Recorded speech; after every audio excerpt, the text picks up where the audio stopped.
अस्सलाम वालेकुम viewer, Zain Bhatti advise state and builders Bahria Town Karachi के प्लेटफॉर्म से आज हमारे साथ मौजूद हैं CEO advise state and builders Usama Abu Bakar sahab. अस्सलाम वालेकुम उसामा भाई। वालेकुम अस्सलाम। उसामा भाई से हम आज पूछेंगे कि 2023 मार्केट के हवाले से कैसा रहा, स्पेशली प्रॉपर्टी के हवाले से और बहरिया टाउन कराची के हवाले से कैसे रहा, और 2024 में क्या होने जा रहा है। ये उसामा भाई ज़रा हमारे क्लाइंट्स को बताइएगा कि सबसे पहले 2023 कैसे रहा। जी बहुत शुक्रिया जैन भाई।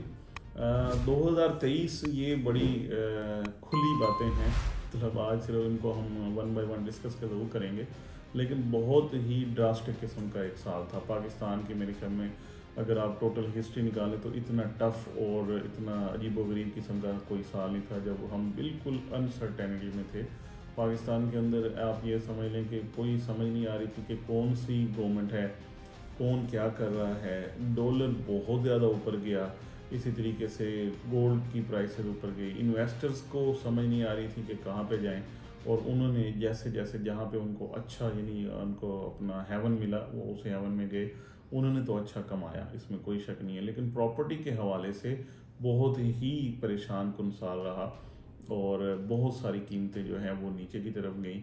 और ख़ास तौर पे अगर स्पेसिफाई करें बहरिया टाउन कराची को, तो इसके लिए भी बहुत ज़्यादा ड्रास्टिक रहा। मैं ये कहूँगा कि मोर देन 50% डिक्लाइन आया प्राइसेस के अंदर, और इसी तरीके से डेस्परेट हुए लोग। ओवरऑल सिचुएशन इकोनॉमिक अच्छी नहीं थी, तो लोगों ने डेस्परेशन में आके बड़े नीचे के रेटों पे जाके सेलिंग की। और ये हम अपनी वीडियोस के अंदर लोगों को ज़रूर बताते रहे कि आप डेस्परेशन में ना जाएं। अगर होल्डिंग कैपेसिटी है आपके अंदर तो आप होल्ड करें।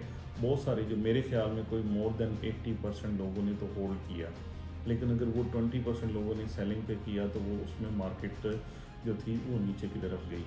एनी हो, अब एक्सपेक्ट तो है कि चीज़ें मज़ीद बेहतर होने जा रही हैं। अब इम्प्रूवमेंट और ग्रोथ और तरक्की के चांसेस आए हैं, लेकिन 2023 में ख़ास तौर पे बहरिया के ऊपर जो क्राइसिस आए उसमें एक ख़ास तौर पे बात थी कि NOC कैंसिल हो गया।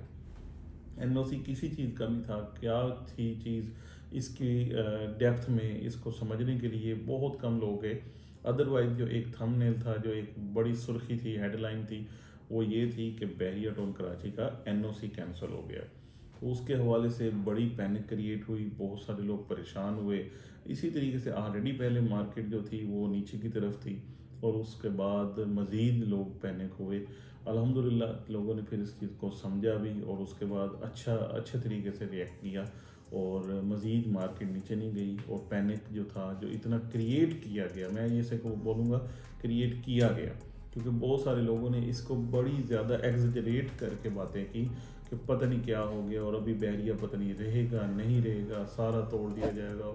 लोगों ने नस्ला टावर वाले और ऐसी ऐसी एग्जांपल्स पेश की कि बंदा बस वो देखता ही रह गया कि इन्होंने क्या किया। लेकिन अल्हम्दुलिल्लाह चीज़ें बड़ी अब बेहतर हैं, और ख़ास तौर पे 2024 की आप बात कर रहे हैं, ये कैसा जाएगा, तो उसके हवाले से इंशाल्लाह बड़ी इम्प्रूवमेंट के चांसेस हैं। जैसे अभी हम 2023 के दिसंबर में बैठे हुए हैं और इस वक्त मार्केट बेहतरी की तरफ है। अगर हम देखें कि 30% हर चीज़ के रेट बेहतर हो गए, स्पेशली 125 गज के जो प्लॉट हैं उसमें रेट्स में काफ़ी ज़्यादा फ़र्क आया है कि वो ऊपर जा रहे हैं। तो क्या देखते हैं कि ये स्पीड यही रहेगी या इससे भी ज़्यादा तेज़ी आएगी।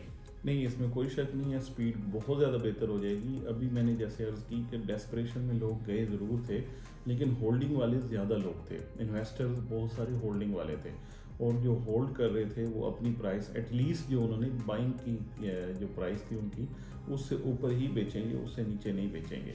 ये पक्की बात है, और ये इतनी पक्की बात है कि अगर यही वाला काम हो गया तो आपकी मार्केट इतनी ऊपर जाएगी। जो मैं 50% डिक्लाइन कह रहा हूँ, तो ये 100% ऊपर की तरफ चली जाएगी, और बहुत जल्द बड़ी स्पीडीली ये चीज़ें मूव करेंगी।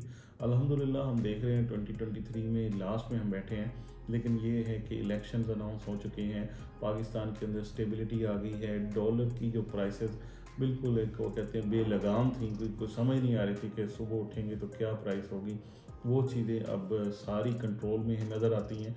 और इसी तरीके से स्टॉक एक्सचेंज या कोई भी चीज़ें हैं, यानी इकोनॉमिक अगर आप सिचुएशन देखें या लोगों की चीज़ें देखें, महंगाई को देखें, पेट्रोल प्राइस को देखें, तो ये चीज़ें कंट्रोल में हैं, ये चीज़ें नीचे की तरफ जा रही हैं और होपफुली अब लोग जो हैं वो एक सुख का सांस लेने लगे हैं। और इसी तरीके से जो इन्वेस्टर्स हैं वो भी प्रॉपर्टी के अंदर आ रहे हैं। और अल्हम्दुलिल्लाह ये जो आपने बात की कि 125 गज के रेट्स बेहतर हुए हैं, तो बेसिकली पहले जो बाइंग नहीं हो रही थी अब अच्छी बाइंग स्टार्ट हो गई है। अच्छी बाइंग स्टार्ट होने से ही रेट बेहतर होते हैं और ये इंशाल्लाह हम होपफुल हैं कि ये बहुत अच्छे हो जाएंगे। और स्पीड इसकी ये जो 30% इंक्रीज़ है ये बिल्कुल बराए नाम है, आप देखेंगे इसमें बहुत बेहतरीन इंक्रीज़ आएगा। एक हमारे सेलर के लिए ज़रा बता दें कि उनको अभी भी कुछ होल्ड करना चाहिए या कि वो अभी वो आ सकते हैं कि मार्केट में खुश होके आ सकते हैं। नहीं, सेलर्स को तो मैं अभी भी वही रिकमेंड करूँगा फ़िलहाल, क्योंकि डाउन प्राइसेस हैं, इसके ऊपर ना जाएं, अभी डेस्परेशन में ना जाएं, अभी सेल ना करें। अगर आपके पास मज़ीद बड़ी बड़ी ऐसी कोई पोजीशन नहीं है कि आपको हर हाल में सेल करना है, आपको इतने कोई अशद ज़रूरत नहीं है, तो थोड़ी मज़ीद इतना आपने सब्र किया तो थोड़ा सा सब्र और करें, इंशाल्लाह इसका फल बहुत ही मीठा निकलेगा। और जो इस वक्त बड़े प्लॉट्स वाले हमारे क्लाइंट्स हैं जिसमें 500 और 1000 गज वाले, तो उसमें क्या देख रहे हैं कि उसमें भी तेज़ी आने के चांसेस हैं इस वक्त? हाँ बिल्कुल, ये ख़ास तौर पे 500 और 1000 वाले जो क्लाइंट्स हैं उनको तो माशाल्लाह से अच्छी अमाउंट है उनके पास, और वो उन्होंने इस तरीके से डेस्परेशन में वो गए ही नहीं है, क्योंकि जो बिजनेसमैन है उनको ऑलरेडी ये आइडिया होता है कि ये peaks and troughs are the part of the business.